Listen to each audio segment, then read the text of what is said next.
I have identified whom Amy says is the real Claudia. Oh, gosh,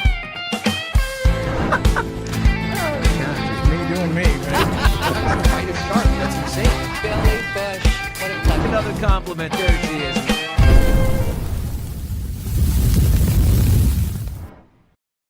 Welcome to Hot Mics. Thanks for tuning in on Facebook, YouTube, tune in, wherever you get your podcasts. I'm Billy Bush. Thank you very much, because today's a big episode. I have found the real Claudia in the Amy Griffin saga here. We have connected. She is none too happy about being involved in this whole thing. It came from a Hot Mics loyal viewer named M. We'll call her M. She said, Billy, I'm loving your podcast, especially your series on Amy Griffin. By the way, I know who the real Claudia is. Wow. She does know who the real Claudia is. It checked out. I made contact. What led me to the real Claudia, I'll give you the play-by-play a little later on, but it's all becoming so real here. I have seen Mr. Mason, the teacher that Amy alleges raped her for 4 years in middle school. The coach who was friends with that teacher and with whom Amy connected years later and confided in. Today, also, the Lost Martha Stewart podcast, the episode with Amy that I think was all but scrubbed from the internet, like Amy's comment on Reese Witherspoon's Instagram page. And Sam Lansky, the ghostwriter. Did he just blow Amy's cover? But let's take a look at Amy's side here, right? We've talked a lot about the California case against Amy Griffin filed by Jolene Altum, which started all of this on March 4th, 2026, where Jolene cited intentional infliction of emotional distress, negligent infliction of emotional distress, invasion of privacy. In essence, Jolene accuses Amy of a hostile takeover of her most traumatic childhood memories. We have discussed all the things that are going against Amy. Through her book proposal, she identified the teacher who perpetrated such alleged violent acts of pedophilia against her, yet he remains in town in Amarillo. She identified a family friend who she says abused her when she was very, very young, 8 years old. Amy conducted a failed hometown investigation using one of the top corporate investigative firms in the world. No corroborators were found other than another girl from the school named Allie, who said, oh, I remember that teacher. He looked at you in a creepy way. And then, there's James. If you read the tell, James. He's the kid in college when they were studying overseas in Europe who raped her, I guess after her sophomore year or something. So, maybe around 20 or 21. That was only 4 years after the final alleged rape by her middle school teacher. And of that, 4 years or so later, there's no memory, didn't trigger any memories. In the book, MDMA induced the recovery of Amy's memories. But in the Nevada suit, the memories came back before the medicine even hit. A major premise of the book was that this was all about recovering traumatic childhood memories using the drug MDMA. Do the details of the rape align with another student's experience? And who is Claudia? She's written about in the book. Amy cited the elusive Claudia, the character in her book whom she says haunted her, a girl from her 8th grade class whom she thought shared the abuse. She writes about seeing the teacher, this alleged pedophile teacher, putting his hand on Claudia's shoulder in a hallway. And she thought, oh my God, is it happening to her? She was an inspiration for Amy to come forward. I have identified the real Claudia, Amy's Claudia, and connected. It is definitely her. And that, it's definitely the person Amy has pinned as the real Claudia. And guess what? She was not in Amy's class. She wasn't even in Amy's school.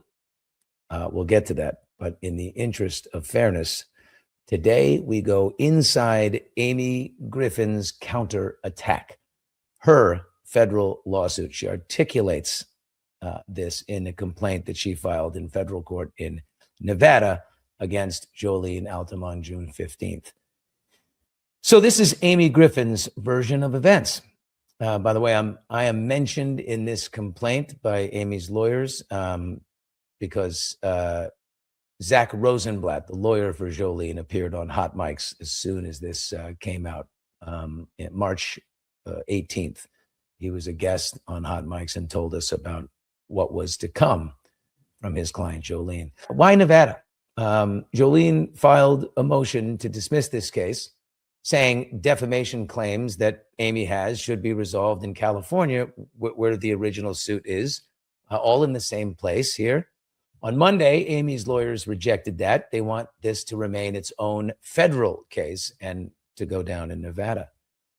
Basically, this latest back and forth is procedural, but Amy is going all in on this narrative that the New York Times colluded with Jolene, basically fed her all the information to help her build out her story. And thus Jolene defamed Amy. So more feedback from another Hot Mics viewer named Colleen. Billy, I love that you are following the Amy G story. One thing I've noticed about Amy is the excessive Instagram comments she leaves on A-listers' pages. That is how I knew who she was before all of this. I used to think, that's the insecure lady who always leaves Instagram comments on every page with some personal note to make it clear that, we're friends and I know you well and we're close. And then she said, well, take a look at Reese's page. And I looked at Reese Witherspoon's post from when Amy's book came out saying, my best friend's book just came out. She's an inspiration. And then I noticed that Amy's comment is in the comment section is gone. I don't know who removed it, but who is Amy Griffin, right? I've had conversations with mutual friends and acquaintances that people that know Amy and people that I know. I'm from New York. She is a New York mover and shaker. She went to UVA. She's well connected. She met John Griffin, married him when she was 27. He was on the cusp of his 40th birthday. He's 13 years older. He was already very wealthy when they got married. He graduated UVA as well, but in 1985, then he went to Morgan Stanley, and then the move of his life.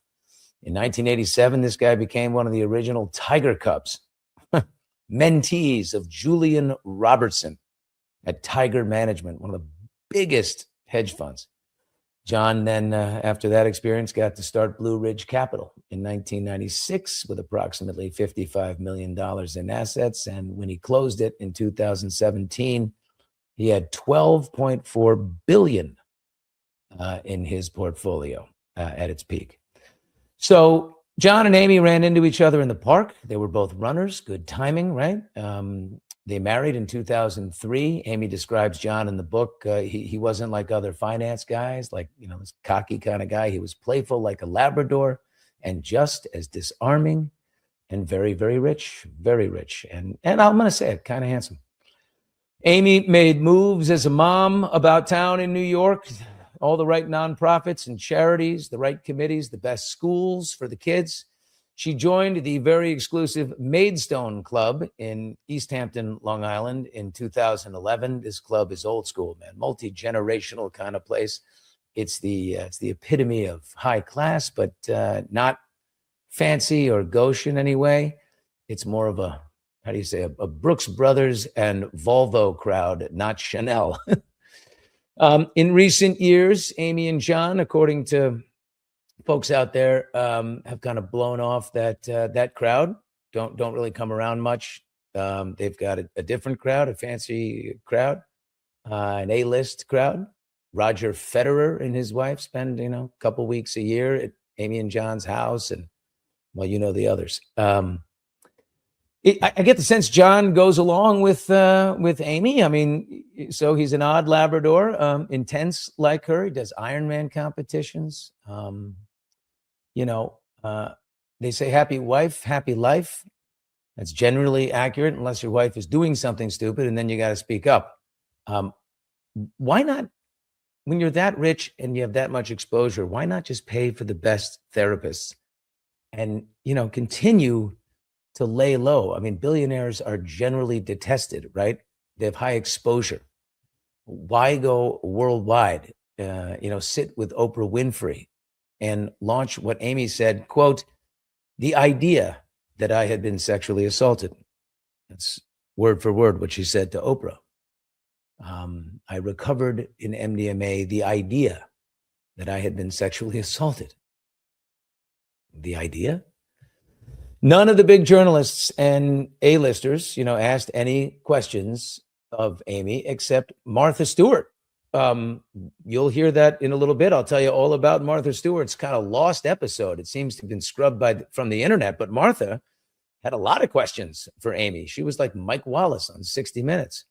And the other person to call into question is Amy called herself into question. Throughout the book, she writes all kinds of like incredulity. She's like, how could this have happened? There's no way that this could have happened. I mean, she's sort of, voicing what might be anticipated from the reader. Amy says she took about 10 years off of any kind of work to raise kids before she returned as an investor of some of that Blue Ridge Capital money. She started G9 Ventures, and in 2017, as John was, winding down the fund, she started the female founder investing in Goop and Bumble and Spanx, and some people buy their way into the right clubs and social circles. In this case, I think she invested her way into the right female Hollywood power circles. That's Amy. I'll also say this. A lot of people said she's a nice person. She's not like some kind of hell on wheels kind of lady at all, which is good to hear. But back to Amy's Nevada federal suit. She filed it on the same day that she filed a motion to strike Jolene's California suit against her. It was a busy June 15th. So what does Amy believe is her strongest evidence? Why did Amy's lawyers choose a federal case and the timeline, witnesses, the villains and exhibits that it lays out? Here is the introduction, the thesis to Amy's counterattack, her defamation suit filed on June 15th, the federal case in Nevada against Jolene Altum. Her lawyers write, in 2025, Jolene Altum told the New York Times, and through it, the world, that Amy Griffin is a fraud and a thief. According to Ms. Altum, Ms. Griffin's best-selling memoir, The Tell, which recounts the brutal sexual abuse Mrs. Griffin suffered at the hands of a middle school teacher in Amarillo, Texas, is not Mrs. Griffin's story at all. It is Ms. Altum's claims, her story, a story Mrs. Griffin pried from her through a talent agent hired to coax out its details. On Ms. Altum's telling, Mrs. Griffin stole the grape of another woman and built a bestseller on it. Every element of Ms. Altum's account is false. The Tell recounts Mrs. Griffin's own abuse, her very own abuse, memories she recorded in writing and reported to the police before Ms. Altum claims they were stolen. The talent agent Ms. Altum identified has affirmed in an affidavit that he has never spoken to Mrs. Griffin or Ms. Altum. And Mrs. Griffin has not spoken with Ms. Altum since they attended the same middle school over 35 years ago. I just saw a picture of the two of them in a yearbook. They're both there. Ms. Altum's claims that Mrs. Griffin contacted her out of the blue and met her for coffee in Palm Springs in late 2019. That in 2022, a man employed by Mrs. Griffin and posing as a talent agent coaxed the details of Ms. Altum's abuse from her, and that Mrs. Griffin appropriated Ms. Altum's story as her own in the Tell are all fabricated. 4 indisputable facts prove this. First, the meeting at the beginning of Ms. Altum's story never happened. Mrs. Griffin was not in Palm Springs in 2019 or in 2018 or 2020, and she's never called Ms. Altum.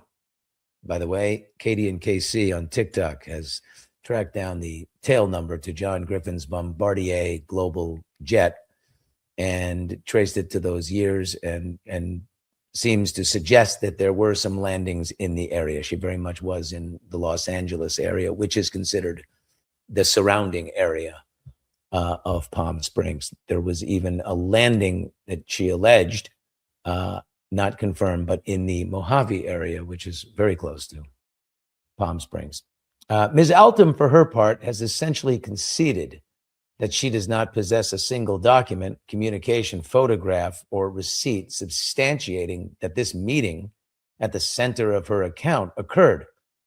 The meeting cannot be corroborated because it never occurred. Mrs. Griffin takes no position on whether Ms. Altum has been, SA'd at the hands of a teacher or anyone else. Mrs. Griffin alleges that Ms. Altum's claim that she stole her story of abuse is false and defamatory. Second, Dominique Price, the former reality show contestant, season 2 of Temptation Island. God, does this get weird, right? Dominique Price, the talent agent Mrs. Griffin supposedly deployed to extract Ms. Altum's story, has sworn under penalty of perjury that he's never spoken with Ms. Altum. He's never communicated with Ms. Griffin or posed as a talent agent. Ms. Altum played no role in the tell. Ms. Altum claimed to the Times that she is a character in the tell. The book refers to a woman whose pseudonym is Claudia, who attended the middle school at which Mrs. Griffin was raped. As told in the tell and in reality, Mrs. Griffin had recalled that Claudia spent time around Mrs. Griffin's assailant when Mrs. Griffin did. What you're going to find out later, I'll give you a little headline now, is that Claudia, the real Claudia with whom I have connected, did not go to that middle school. She did not attend Austin Middle School. On April 21st, 2023, while she was writing the tell, Mrs. Griffin met with the real Claudia in a coffee shop thousands of miles from Palm Springs. Now, this is in a state that is a long way from California. It's in the middle of the country. That meeting was attended by Sam Lansky, who is the ghostwriter for Amy on this book and was documented thoroughly during and shortly after the coffee meeting had ended. After having learned of Mrs. Griffin's abuse through the tell, Ms. Altum claimed that she is Claudia. This too is false. And of course, as you know, Jolene Altum has several declarations and testimonies from kids back in the day who testified that of all the descriptions and characteristics that Amy Griffin put forth in her book and in the proposal to the book describing who Claudia is, that Jolene Altum checks a 9-point list, 9 for 9. Fourth, and most importantly, Mrs. Griffin had already recorded her account of the abuse she suffered well before Ms. Altum claims that she stole it. In 2021, Mrs. Griffin reported her abuse in great detail in a recorded interview with the Amarillo Police Department. That is true. She spoke with a Sergeant Gordon Eatley. By March 2022, Mrs. Griffin had finished a full draft of an article that would later become the tell. So those details are in there. Ms. Altum has had the opportunity to come clean at every step, including before the filing of this complaint. Ms. Altum's attorneys have personally reviewed the evidence described above. But Ms. Altum has insisted on maintaining her lies, continuing the enormous reputational harm she's already dealt Mrs. Griffin. This lawsuit's purpose is to set the record straight. It ends when Ms. Altum tells the truth publicly and plainly. So this federal complaint in Nevada, federal court, goes on and lists Amy's factual allegations, what she is alleging here. Amy said her body kept the score for years. She knew that she was carrying something. She wrote that in the tell as well. Back pain, rib cage pain, pelvis pain, anxiety rose within her whenever she discussed any memory from childhood, anything about childhood. A friend told her about an interaction with an older man that was unpleasant. She broke down sobbing. By the way, again, this kid in college, James, that she writes about in the book, who forced himself non-consensually on her and raped her while she was studying in the middle of her college term in Europe. That would be about 4.5, maximum 5 years after the last time she was allegedly raped by this teacher. And in that 4 years later, nothing recalled an earlier memory, a memory of just 4 years ago. Again, I've reached out. I've also identified who James is, and pretty sure of that. And I reached out to him. No response. Amy said she always believed that something sexual in nature had happened to her, and it had, according to the book proposal. There was a family friend, she alleges, that lived down the street, and he was abusive with her when she was 8 years old. Now, this is the source of my empathy with Amy. Again, I have no axe to grind with Amy Griffin at all. My interest here is the truth, because lives have been upended. And also, psychedelic-assisted therapy is a personal cause of mine. I believe it has the potential to heal the world. I really do. It's very important. It's doing wonders in the life of someone I love more than anything in this world. So that's my purpose here. I do think, something happened to Amy Griffin. She's not just coming out of nowhere like a crazy person. I don't what the motives are.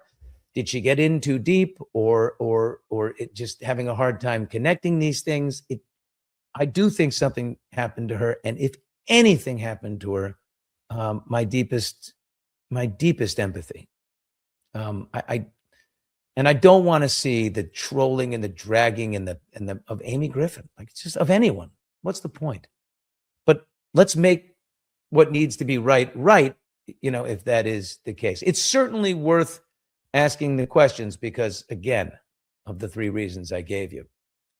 Amy's counsel, her legal team, writes in this complaint, she has always had vivid memories of personal interactions with her assailant. Okay, so she can remember, him in the hallway, but not doing terrible things with bandanas and belt buckles. I don't understand this. How could you remember anything other than that about someone?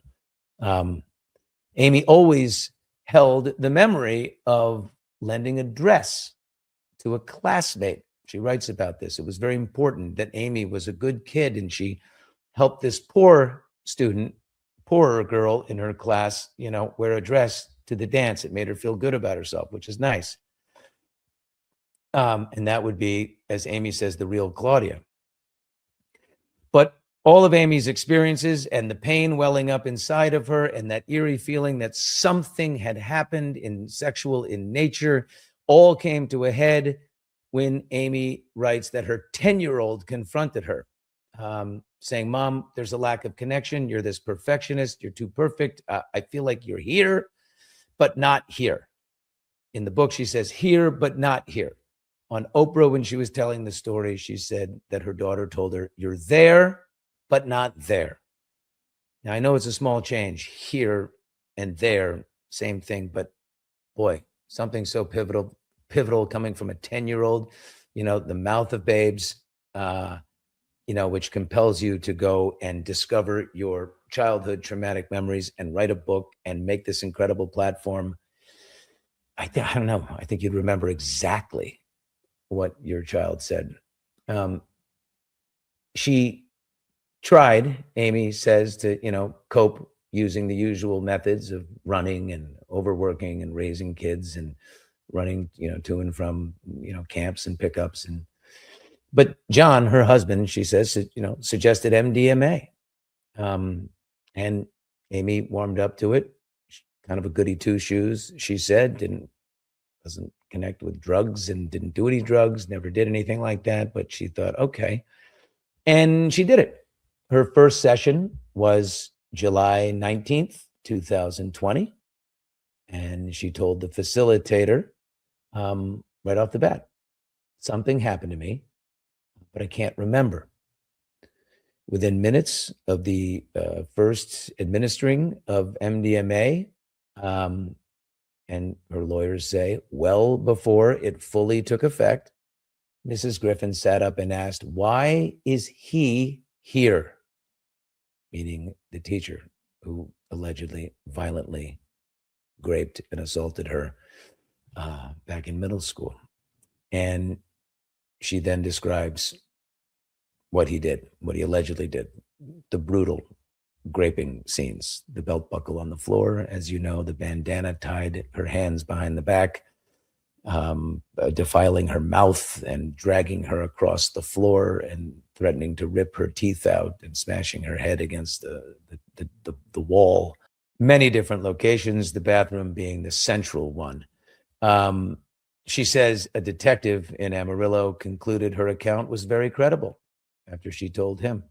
However, she never told that detective that she had taken MDMA to recover them. And of course, now her lawyers are saying the memories were recovered before the medicine kicked in. This is getting webby. Her lawyers added to her Nevada complaint. Here's the exact verbiage. An expert in MDMA therapy has since reviewed Mrs. Griffin's memories and concluded that they were recovered before the drug took effect. Straight up legalese. And not what the book says. No, the book's entire premise is that the memories were recovered thanks to MDMA. Amy says in the complaint that her PR team pitched the New York Times to cover the release of the book when it came out, maybe write a spotlight piece. What could be better than a New York Times book review? The New York Times, I guess, had other plans, it turns out. An investigation. Amy certainly calls Jolene a liar in her Nevada complaint. But her lawyers want the focus now on the New York Times.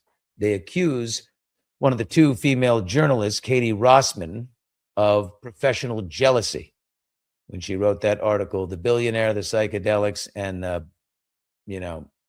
recovered stolen memories or recovered memories. I can't remember the title, but it was the big, check yourself article that started all of this. Amy's legal team asserts that Katie Rossman and her partner, Liz Egan, interviewed at least 80 people, old classmates, neighbors, MDMA and medical community people. They accuse the New York Times of asking leading questions to achieve their premeditated objective, to take down Amy Griffin.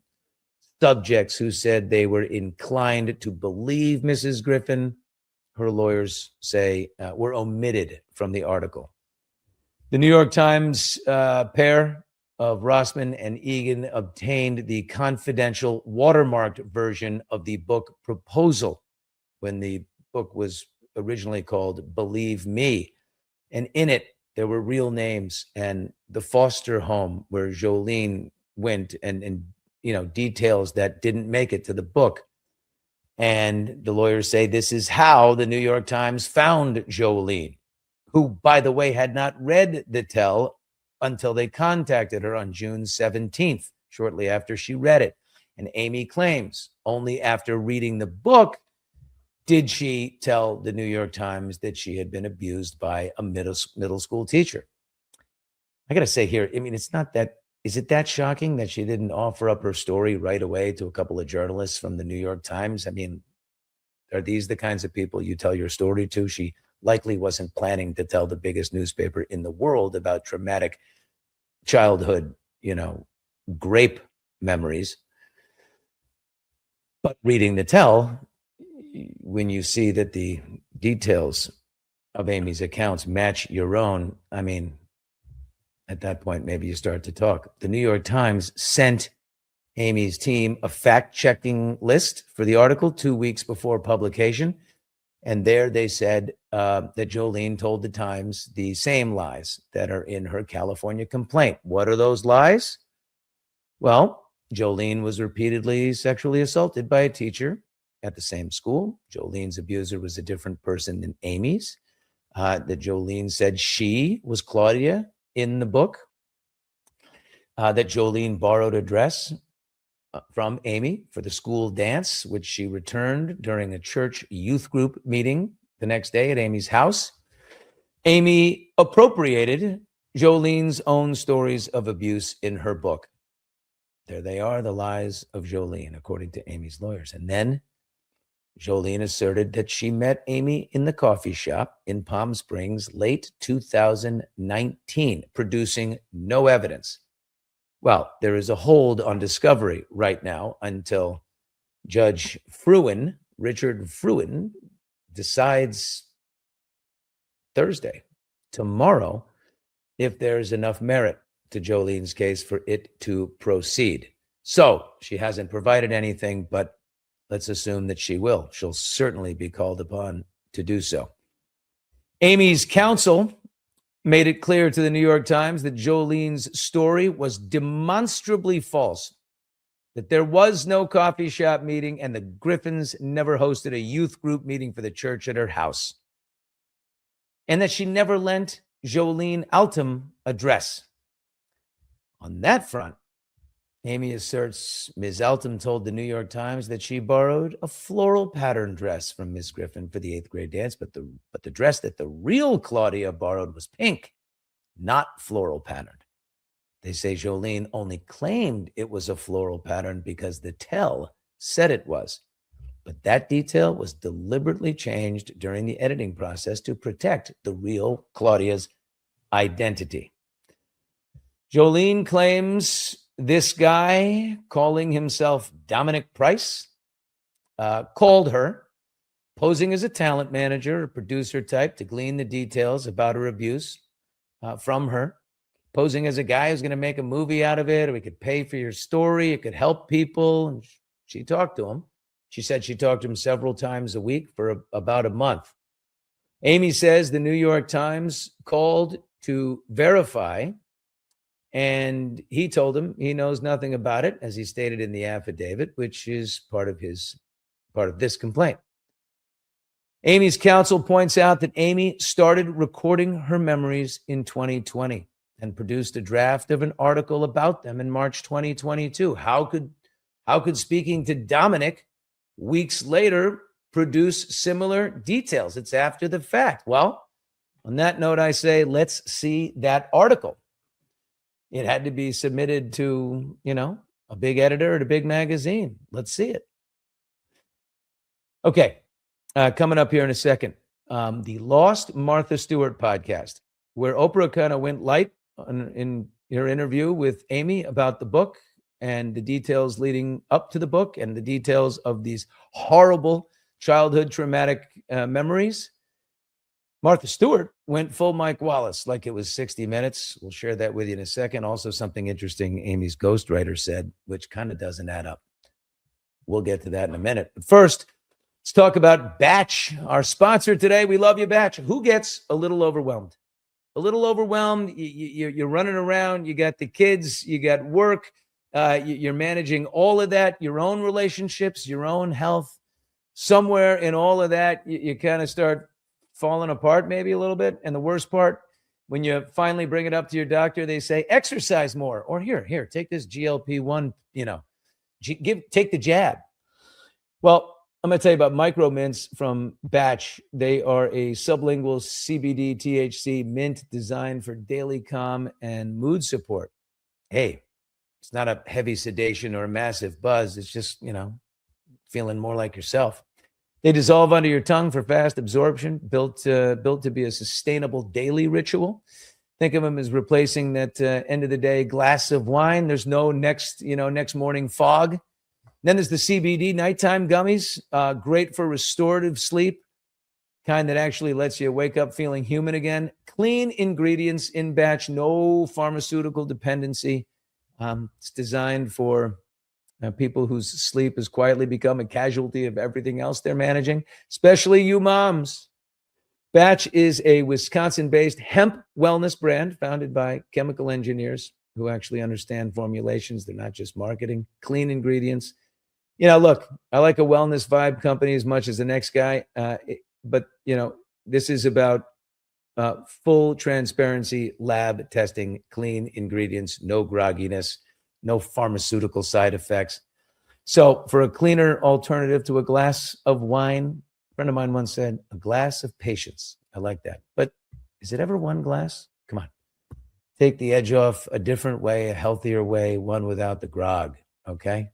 This is about getting back to baseline. Right now, Batch is offering 30% off site-wide, and yeah, that applies to subscriptions too, so you can lock in that discount on your monthly supply, okay? Go to hellobatch.com/hotmics. hellobatch.com/hotmics at checkout. All right, Sam Lansky, the ghostwriter for Amy Griffin, gave an interview to actually a guy that used to work with me at Access Hollywood. He's now over at GLAD, a producer for them. And this is Sam Lansky talking to Anthony Ramos in June 2020. The date is important. I was just having this conversation with a friend who's in the process of writing her first book. And she was saying, like, every time I get to something that I feel like is going to implicate somebody else, like, I get stuck. I can't keep going because I just start dreading having that conversation of having them or them having to read it. And what a nightmare that's going to be. Well, Sam Lansky's the ghostwriter for Britney Spears, but he couldn't be talking about her because she didn't even start thinking about a book until after the conservatorship was over in 2021. So again, this interview is June 2020. There are no other ghostwriting gigs that I did a search that Sam Lansky had other than Amy Griffin. So it would seem he's talking about Amy. I have a friend writing her first book. She's nervous about this, but wait a minute. This is 1 month before the memories were recovered in July of 2020, thanks to MDMA, or recovered just before the MDMA kicked in, remember. I was dead positive that MDMA was what pushed her to write the book in the first place. That was the launching point. Okay, sit on that for a second. Now that Amy Griffin has finally laid out her complete defense in federal court, does it answer the questions we've been asking for 5 episodes? Is there anyone to corroborate her account? On that note, Martha Stewart questioned Amy a lot harder than Oprah or anyone else on that book tour did. Any other than she was all over her. It's hard to find this, but I got to give credit to Katie and KC on TikTok. She found it. I watched her go through it today. So holler to you. That was an interesting find. In it, it's dated May 1st or May 3rd, 2025. Amy's very giving. She's very relaxed with Martha. Martha is all over her, but Amy's kind of wanting to give her good answers. You get that feeling she's kind of like psyched to be sitting there with the legendary Martha Stewart. So Amy says, well, I guess I'd been married to John for 20 years. So, I got to the point where I could trust him to tell him what was going on. 20 years to trust. She says about the alleged violent grapes in middle school, I believe it started around when I was 12. It's very much explicitly 12 in the book. Martha says, you didn't tell anybody? Maybe even on the upper end at 16? Why? And Amy sort of said, couldn't really figure out what was going on there, but she said it happened only on school grounds. So confined within the school's walls. She said only in the school bathroom. What? Where's the locker room? The bleachers, under the bleachers, the classroom, the tennis center? which was the last one.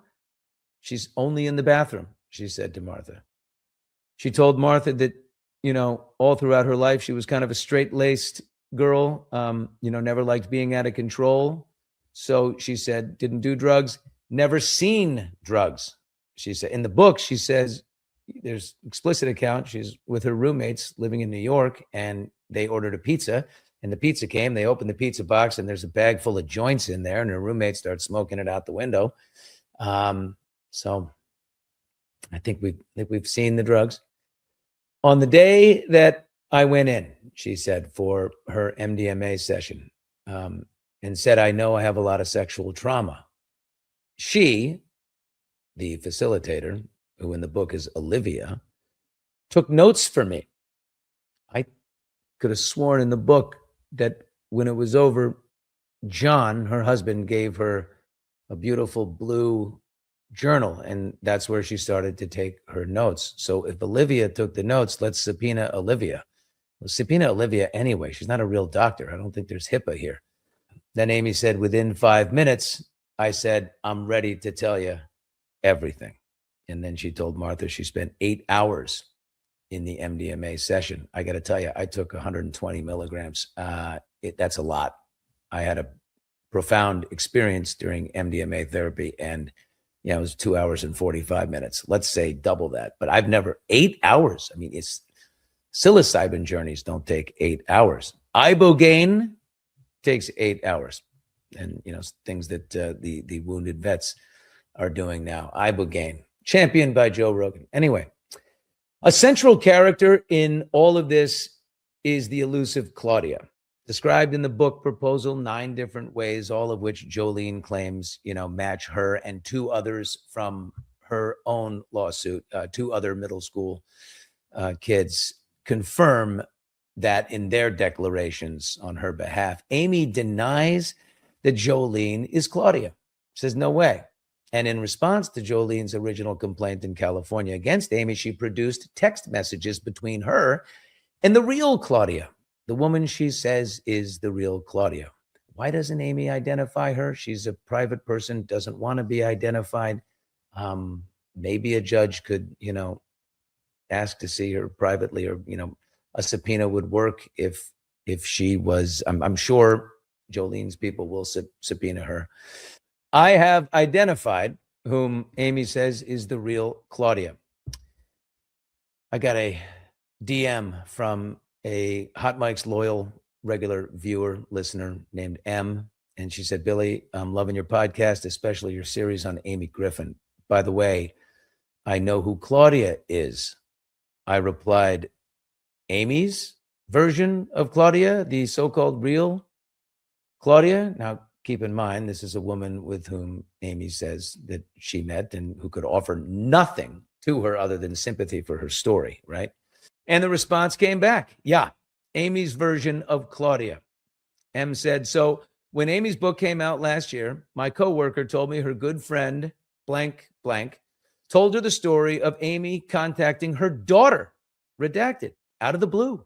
Amy told redacted, who is the real Claudia, that she was going to be in her state, which is in the middle of the country, where redacted now lives, and wanted to get coffee with real Claudia, redacted. Redacted said, okay. So Amy shows up and proceeds to ask redacted real Claudia if anything had happened to her in middle school. I can't remember if Amy specifically asked her about blank, blank, that is the name of the real teacher who Amy alleges abused her, or if she just kept it vague. But real Claudia told Amy nothing had ever happened to her. The story is absolutely identical to what Amy wrote in her book. By the way, her maiden name is blank, blank. Okay. And here's the big part. She did not go to Austin Middle School. She went to a different one, and that is named here. I think she might have played volleyball or something with Amy, and that's their connection. But I moved to Amarillo from a small town in my 10th grade year. I knew Amy from high school. Redacted, real Claudia, is now, and gives her full married name, the name of her town, and the state she lives in, and also sends me a photo. I've seen the photo. I know the full name. I use my contacts to, now that I have name, town, and state, I looked her up. Her number was easy to find. And I texted her and I called her a couple times. And after a little while, she responded to me. She said, "Where did you find my name?" I said, "A listener of my podcast. Random. Can we chat off the record?" "No, but thank you." I said, "I promise I won't share details." "Not interested. Best of luck on your search. I have very strong feelings on this topic and do not want to discuss." Well, there's no doubt that it's the real Claudia. "If you shared those feelings with me," I said, "I promise I'll keep them completely to myself. Can you tell me the name of the school you went to?" And she said, "Once again, best of luck. Thank you so much." And anyway, I have seen the 8th grade yearbook from Austin Middle School in Amy's year, and this woman is not in there. And according to my loyal M here, Hot Mike's viewer, she said she did not go to that school. And not only is she not in the class, but she did not go to the school. So there it is. And there we are. Tomorrow, a big day. Judge Richard Fruin, who was born in 1939, is presiding. He is 87 years old. So he's like Farmers Insurance, man. He knows a thing or two because he's seen a thing or two. But I don't know if he's got the time for it, but he has to judge Jolene Altum's case based on merits. And she's got 7 or 8 declarations supporting her. Amy's got a Dominic Price saying, "I don't know her." And that's it. It would shock me if he did not find enough merit, and shock me if this whole thing was thrown out. I don't think it will be, but we will find out. Guys, thank you for being with us for this episode of Hot Mics. Please hit like, hit the notification bell so you know when we're on, and please subscribe. That's it for us. Until next time. Oh, Maureen Callahan from The Nerve. We'll have a special chit chat with her about all this tomorrow. Bye-bye. Gosh, it's me doing me, right? Kind of sharp. That's insane. Billy Bush. What a Another compliment. There she is.